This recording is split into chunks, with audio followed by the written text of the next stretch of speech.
Have you and your spouse struggled month after month, year after year to have a productive conversation about money? Well, you're not alone. This is common, but I don't like that. I want to change things.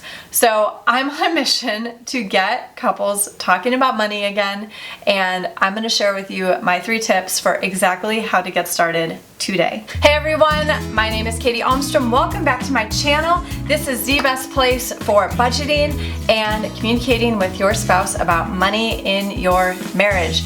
All right, so today we are talking about my 3 strategies for actually having a conversation about money that is productive. And you might be surprised, but a lot of it is going to have to do with you. Okay, so number 1, your mindset. We need to completely check our mindset. Number 2, you are going to come from a place of vulnerability. And number 3, we're going to set one small goal. So I'm going to dig into each of those right now. And if you are excited about this video, please give it a like, subscribe if you haven't already, and let's dig right in. All right, you guys, number 1 is check your mindset. What does mindset mean? Plain and simple, it is the thoughts that you have about money. It is the belief system that you have around your money. It is what you tell yourself day in and day out about your current situation with money. And so we need to be very, very careful about repeating negative stories about money in our heads.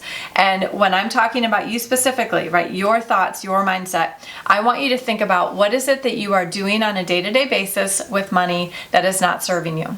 And I want us to let those thoughts and actions go. So if you have put together a plan, a budget plan in the past, and it hasn't gone so well, when you think about budgets, if your thought is, I'm not good at them, I do not complete them, I do not track them, I do not follow them, I do not like them, we need to change that. Okay, so we need to replace that thought that is not serving you, which turns into an action that does not serve you, into something that will be more productive. So I want you to, and I've talked about this in former videos, I want you to really zoom in on what is a thought that is not serving you and that is not being productive, and I want you to replace it with something that will be more helpful. So if it comes to budgeting, if it comes to communicating with your spouse, if it comes to a student loan that you haven't paid off, I want you to come up with a thought that will be productive. Let's go to the student loan example. If you've been dragging a student loan around with you for 15 years and it's not paid off yet, instead of, I can't get rid of the student loan, I hate my student loan, the student loan sucks, I want you instead to say, I'm going to pay this thing off by the end of 2020. Or my student loan will be gone by October 2021. Like, we're going to pick a date. I am excited to cross lines off of my student loan debt-free chart that I've printed out and put it on my refrigerator, right? What is a thought that you can replace the old, negative, not serving you thoughts that is going to make you productive with knocking out that student loan? If it has to do with the budget, what is something you can say about the budget that is more affirming, that is going to be more positive, that is going to put you in a position to take action that is going to serve you? Maybe before it was, I'm no good at a budget, I'm no good at sticking to a budget, I don't like budgeting. Could instead we say, this month I'm going to try again. This month I'm going to check in with my budget every other day. This month I'm going to set an alarm on my phone so I know when to go in and check my budget. This month I'm going to give myself a little more wiggle room in this area that I usually overspend. Like, what could you do differently? Okay, number 2, I need you to be vulnerable. I need you to go into this first conversation with your spouse with a shifted mindset, with something in your mind like, I'm going to check the budget more often, or I'm going to print out a debt-free chart for my student loan and work on it, or I'm going to set a goal about paying off something in particular, like a car or a student loan or a medical bill. Like, you need to get focused. You need to get your mindset right first. And then when you go into this conversation, you need to be vulnerable. How am I going to take responsibility for what's been going on?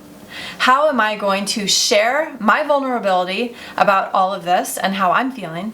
And how am I going to do it without pointing fingers, without placing blame, without asking for anything in return? How can I go and be vulnerable and show responsibility and ask for help, ask for encouragement, ask for support, ask for advice, right? That is where you show up. When you show up from a place of vulnerability, where you are taking responsibility and where you are genuinely asking for help and support and advice, I think you'll be amazed at what you get as a response. Okay, so once you have your mindset checked, and once you come from a place of vulnerability, now you have an opportunity to set a small goal with your spouse. And this small goal might just be about you. It might be about, something you want to work on personally. It might be a small daily habit that you want to check in on. And I've got a great video right here on how to create a new habit, right, that's going to serve you towards a small goal. So what is that small goal? Is it to check in with your budget every day? Is it to work on paying off your student loan?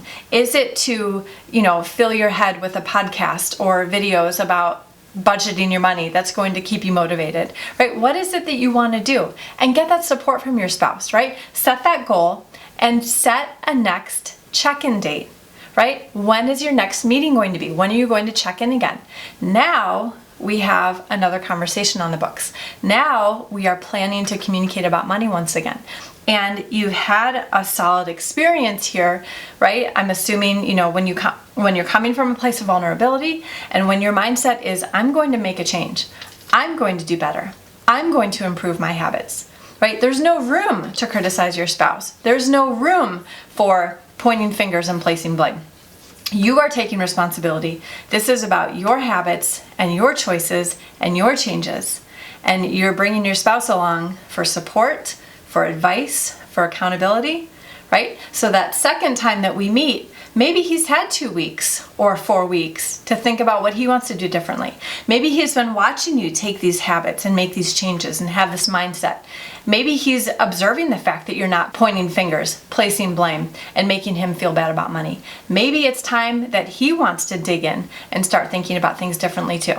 Okay, so you've got to lay off your spouse, focus on yourself, ask for support and advice, be vulnerable, and you'll be amazed at what happens next.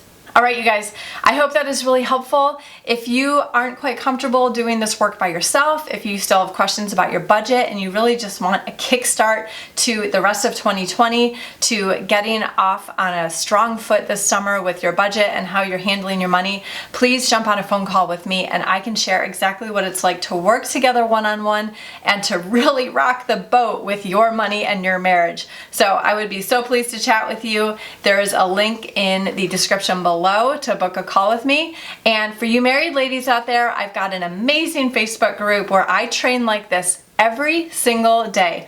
Fighting for financial peace, marriage and money solutions. The link is in the description below for that too.